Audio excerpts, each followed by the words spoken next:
దేవునిలో ఉంటూ కొన్నిసార్లు ఆకలితో పేదరికంతో బాధపడ్డా పర్లేదు, మనం ధన్యులు, ఖచ్చితంగా తృప్తిపరచబడతాం. మనకంటూ ఒక నిరీక్షణ ఉంది. యేసుక్రీస్తు వారు ఆయన శిష్యులతో మాట్లాడుతూ ఏమన్నారంటే, లూకాసు వార్త 6:21 ఇప్పుడు ఆకలి గొనుచున్న మీరు ధన్యులు, మీరు తృప్తిపరచబడుదురు.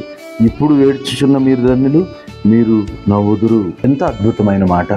రోమీయులకు రాసిన పత్రిక 8:1 ఇప్పుడు క్రీస్తు యేసునందున్న వారికి ఏ శిక్షా విధి లేదు అని రాయబడి ఉంది. మనము దేవునికి దూరంగా ఉంటూ బీదరికంలో గడిపితే దానికంటే భయంకరమైన పరిస్థితి మన జీవితంలో లేదు. ఎందుకంటే అంతకంతగా దిగజారిపోతాం.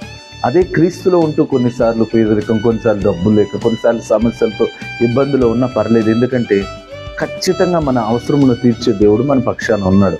ఒకరోజు మనం ఆకలిగా ఉంటే మరో రోజు మహోన్నతమైన విధానంలో మనము తృప్తిపరచబడతాం. ఆశను కోల్పోవద్దు, నిరీక్షణ కోల్పోవద్దు. దేవుని యందు విశ్వాసం కలిగి ఉన్న మనం అందరము మన విశ్వాసానికి కర్త, దాన్ని కొనసాగించువాడైన క్రీస్తు వైపు చూస్తూ మన యొక్క ప్రయాణాన్ని ఓపికతో కొనసాగిద్దాం.